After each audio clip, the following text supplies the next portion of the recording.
Le projet transfrontalier qui s'est nommé Regard croisé et qui est organisé entre la Fondation et Malanda Balegaritz a pour fonction, le projet Regard croisé a permis au public du Pays Basque Nord de découvrir deux artistes qui appartiennent au Pays Basque Sud. Ou, si vous voulez, ça a permis au public français de découvrir des créateurs qui sont du côté espagnol. Il s'agissait de Nacho Montero et de Natalia Morey, et on a pu découvrir ces artistes qui pourtant sont connus sur le territoire espagnol. Ça nous a permis de les découvrir du côté français et de découvrir leur travail, découvrir leur univers et d'avoir de cette manière une vision plus large de ce qu'est le paysage chorégraphique proposé par le Pays Basque. Moi, je viens du côté sud pour proposer mon travail, pour proposer une vision qui se présente comme un contrepoint. Bien sûr, est liée à ça une présentation du travail de Michel Terré.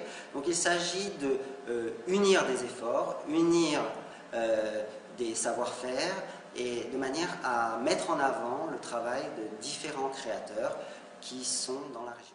Aujourd'hui, on va vous présenter une pièce qui s'appelle Un coup de dé jamais n'abolira le hasard. C'est une pièce qui est inspirée d'un texte de Stéphane Mallarmé, qui a le même titre. Ce projet est porté par le laboratoire de recherche chorégraphique Sans Frontières. Il y a derrière ce projet l'idée de chercher, il y a l'idée de réunir différents artistes pluridisciplinaires autour d'un même projet, autour d'un même objectif, de manière à avoir leur lecture respective de ce sujet initial. Ce sujet initial, c'est le texte de Mallarmé, Un coup de dé jamais n'abolira le hasard. Donc il y a tout un questionnement à la fois sur la composition, mais qu'elle soit chorégraphique, musicale ou littéraire, et en même temps il y a une question liée à ce qu'est le hasard et ce qu'il signifie sur le plan de la composition.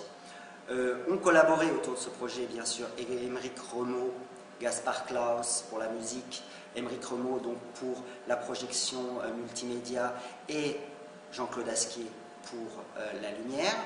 Ces quatre artistes agissent de façon indépendante, même si à travers leur action indépendante, ils cherchent à créer une sorte de tronc commun qui permet la lecture de ce texte à différents niveaux.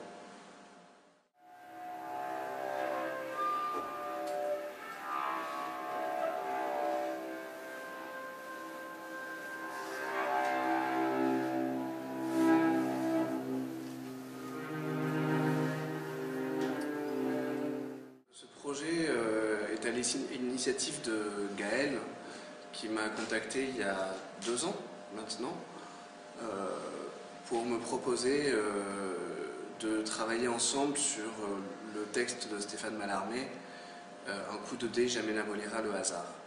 Je ne connaissais pas ce texte à l'époque, et avant de rencontrer en dur, en physique, Gaël, j'ai acheté le livre et je me suis promené avec ce livre, je l'ai régulièrement ouvert et lu, et j'ai eu du mal à rentrer dedans. C'est un texte assez hermétique et mystérieux et qui demande une approche active, une lecture active.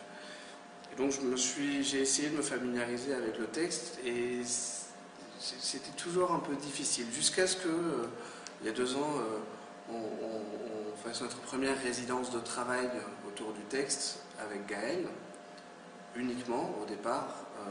Lui avait déjà travaillé avec Émeric pour la vidéo en amont, et on a pris des photocopies du texte de Mallarmé, on en a étalé un peu partout par terre, il y en avait plusieurs exemplaires, et on a commencé à réellement se promener dans ce poème en allant d'une page à l'autre, en attrapant la page numéro 9, en la mettant à la page numéro 2, en annotant, en faisant des flèches, et on a commencé à faire danser le texte avant de nous-mêmes danser ou jouer de la musique sur le texte. Et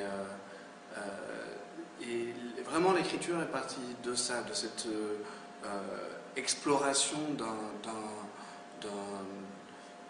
d'un univers de mots et de mots posés pas n'importe comment sur une page, même si le hasard a une part importante. Et petit à petit, et on est encore au début de ça, se dessine, émerge la figure de l'auteur du poème, Stéphane Mallarmé. Pour moi, en tout cas, je sens très fort cette présence de ce monsieur qui est mort âgé au début du siècle dernier, donc, et qui est encore très très vivant dans